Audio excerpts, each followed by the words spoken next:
So, you're thinking about a trip to Vietnam, and you're wondering what it actually costs.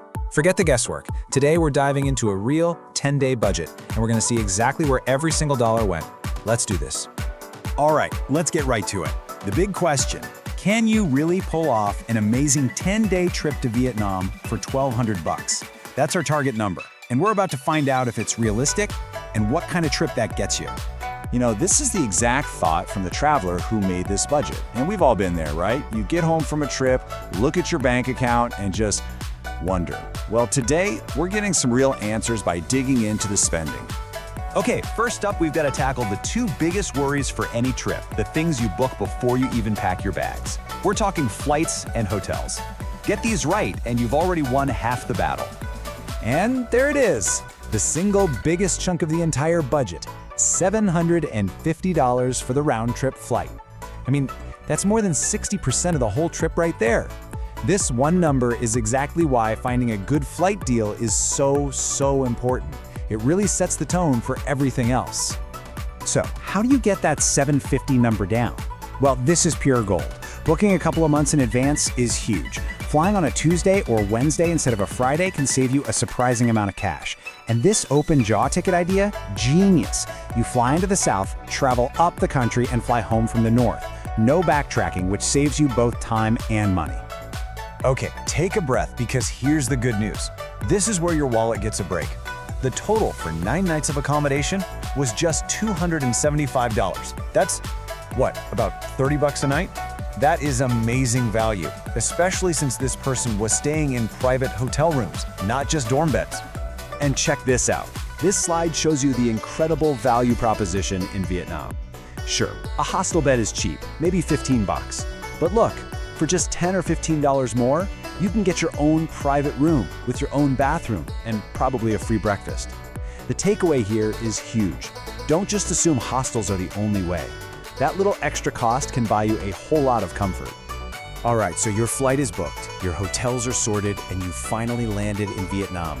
From here on out, it's all about your daily habits, and this is where your choices with food and transport can make or break your budget. Honestly, this might be the most important slide of the whole breakdown. You can get a mind-blowing, authentic bowl of pho on the street for $2. Or you can go to a fancy-looking restaurant geared towards tourists and pay $8 for something that's probably not even as good. The rule is simple, you guys. Eat where you see the locals eating, period. And by sticking to that one simple rule, the average daily spend on food was only $18. Now let's be super clear. This is not a barely getting by food budget. This is eating like a king. We're talking pho in the morning, a delicious banh mi sandwich for lunch, maybe some fresh seafood for dinner, and you still have money for those amazing Vietnamese coffees. Next up, how do you get around? The grand total for all the transportation inside Vietnam was $150. And that's not just for little city trips, that includes a domestic flight to get from one end of the country to the other. So here's your transportation cheat sheet. First thing you do, even before you land, download the Grab app. It's the Uber of Southeast Asia, and a ride across town will cost you like $2 or $3. For those long distances, a flight is a great deal at around $60. But if you want a real adventure, the sleeper trains are cheap, comfortable, and an experience in themselves. All right, we've got the essentials covered. Now for the fun stuff. This section is all about the choices you make. The battle between spending your money on incredible, once-in-a-lifetime experiences versus letting it get nibbled away by all those little things you forget about. So here are some of the heavy hitters. That Ha Long Bay cruise is usually the priciest, but for a lot of people, it's the absolute highlight of their trip. The key thing to learn here is you can't do it all. It's way smarter to pick 2 or 3 of these big experiences that really call to you and go for it, instead of trying to cram in a dozen cheap, forgettable tours. And here it is. This is the silent killer of every travel budget. It's never the one big purchase that gets you. It's the death by 1,000 cuts. That extra orange juice here, a fancy coffee there, a t-shirt you didn't need.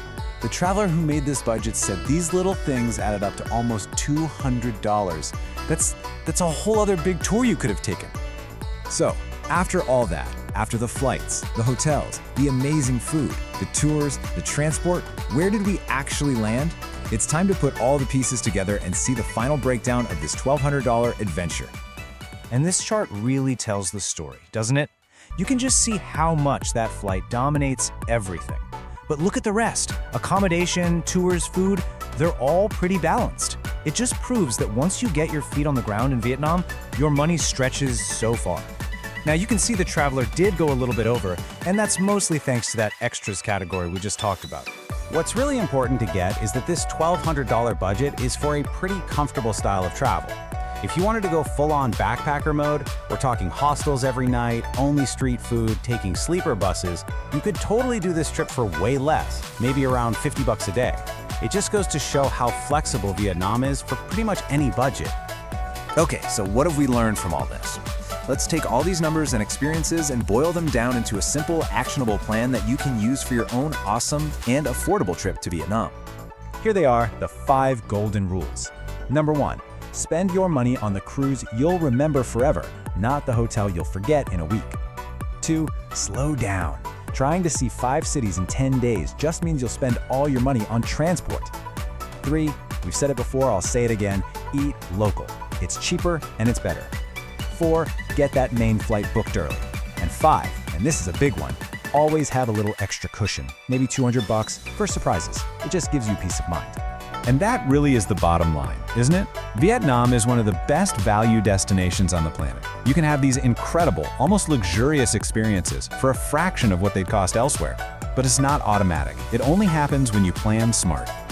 So, I'll leave you with this to think about. Looking at all these costs, what's the one thing you wouldn't skimp on? Would it be that Ha Long Bay cruise, all the amazing street food, or something else entirely? Because figuring that out is the real first step to planning your perfect trip. Thanks for joining me.